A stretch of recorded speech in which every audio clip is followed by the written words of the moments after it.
Bonjour à tous et bienvenue sur Mechatronic. Je suis très content de vous retrouver aujourd'hui pour vous montrer un petit peu les rigs là chez moi où ça en est quoi, avec la chaleur. Et donc déjà je vous confirme que ce genre de ventilo là c'est vachement bien, hein, ça éjecte vraiment l'air chaud quoi.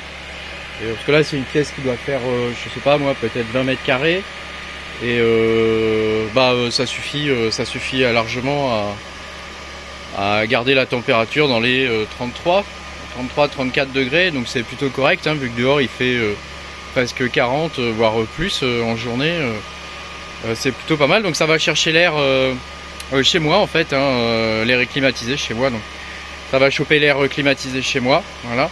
Et puis j'ai remis ce rig là en place. Je sais pas si vous vous rappelez, dans ma dernière vidéo il était tout pourri, tout défoncé, donc là je l'ai refait. Alors j'ai mis des petites équerres en alu là, des équerres en métal comme ça.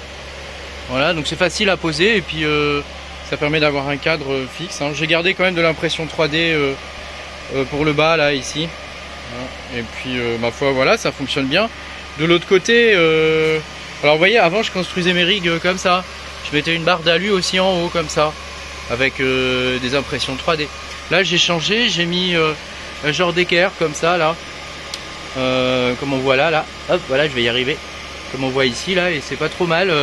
Ça permet de tenir la barre et du coup je l'ai fait plus court et j'ai pas besoin d'ajouter des petits morceaux d'impression 3D pour tenir les cartes. Voilà, donc c'est plutôt pas mal. Et là j'ai pas mal galéré celui-là à le remettre en route, hein, parce que j'utilise ce genre de, pour ce rig là, pour les autres non, mais pour ce rig là j'utilise ce genre de Molex, enfin de riser. Et je sais pas si je vais arriver à faire la mise au point. Et en fait, ce rig là, comme il n'y a que 6 cartes, je l'ai alimenté via les Molex. Et je sais pas pourquoi là, il refuse de m'alimenter ça via les Molex. Alors, j'ai essayé même avec des Riser 9, ça marche pas. Et j'ai testé au niveau de la lime, j'ai bien du courant au niveau des Molex. Donc c'est étrange. Alors j'ai mis des... J'ai tourné un moment avant de trouver quand même d'où ça venait, hein. Alors j'ai mis des rallonges comme ça. Sur les PCIe là, j'ai mis des rallonges. Voilà, comme c'est des cartes qui tirent genre maxi 200 watts, ça suffit largement ce genre de truc. Voilà, c'est du gros câble, hein, c'est de la qualité, donc je devrais pas être embêté. Je devrais pas être embêté avec ces rallonges là, et du coup ça fait propre et c'est pas mal quoi. Voilà. Et je les avais achetés il y a un moment. Ah zut, je les avais achetés il y a un moment et puis voilà, donc du coup c'est ces câbles là, hein.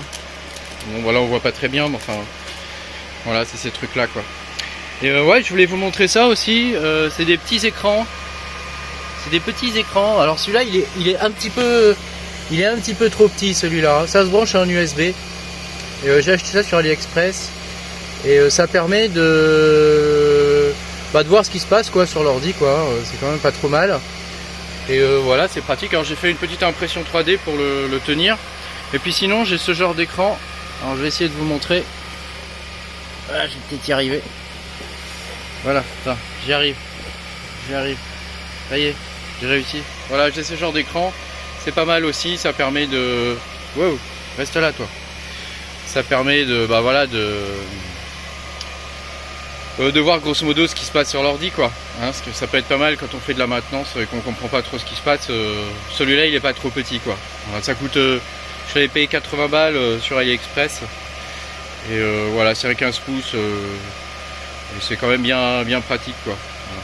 Alors je vais vous montrer les alim serveurs aussi, parce que je vais changer sur celui-là là, vous savez, j'ai une espèce d'alim pourrie là, chinoise.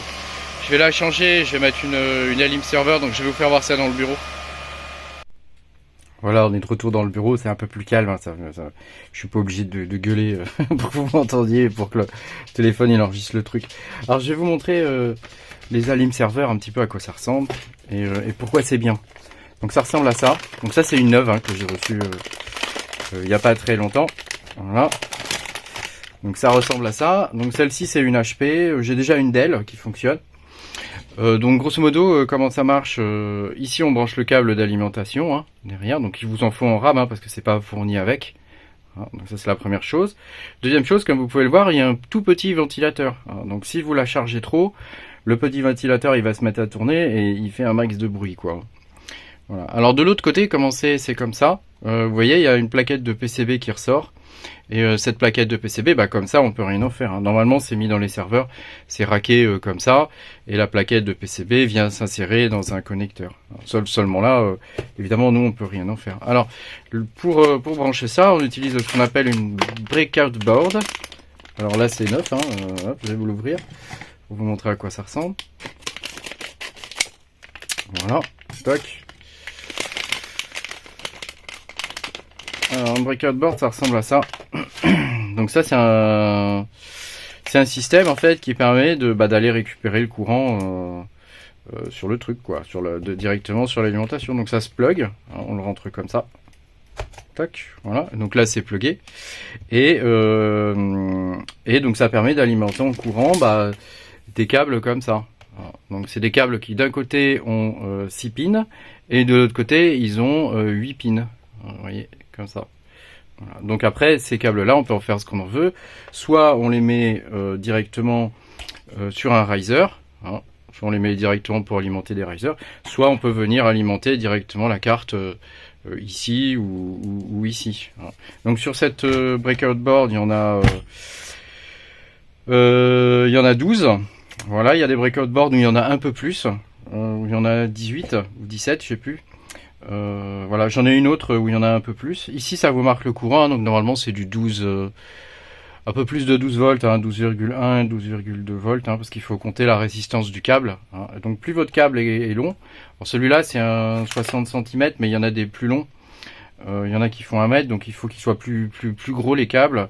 Et voilà, l'alimentation, il faut qu'elle délivre un peu plus de 12 volts. Quoi. Voilà. Ici, on a un système qui permet de l'allumer. On a un système qui permet de l'allumer qui est là. Toc. Donc ça permet d'allumer. Et c'est quelque chose qu'on doit faire manuellement. Donc ça veut dire que quand vous devez redémarrer votre rig, quand il faut le redémarrer complètement, ça veut dire qu'il faut éteindre sur la multiprise d'abord. Ensuite, vous rallumez ça et après vous rallumez votre PC, quoi. On peut pas démarrer le rig comme avec 2 alimes normales. Voilà. Et donc ça vient se mettre comme ça là. Hop. Voilà. Vous voyez, je vous fais voir. Hein. Ça se met comme ça ici. Toc. Voilà. Et donc on peut en mettre un certain nombre comme ça et après on vient alimenter ce qu'on veut. Donc c'est très bien. Il y a différents wattages qui existent. Celle-ci fait 1200 watts. Donc ça veut dire que dessus, je vais pouvoir tirer 500-600 watts sans qu'elle fasse trop de bruit. Donc c'est plutôt pratique. On peut tirer plus évidemment, hein, mais après elle va se mettre à faire un peu de bruit. Hein. Voilà, c'est tout simple. Hein. Alors il existe différents types de breakout board. Hein. Regardez bien quand vous achetez ça. Au niveau de l'alimentation, il y a marqué, il y a une référence. Hein. Donc celle-ci, c'est la DPS 1200 FBA. Je sais pas si vous voyez. Voilà. Donc il vous faut prendre des breakout boards qui correspondent à ça.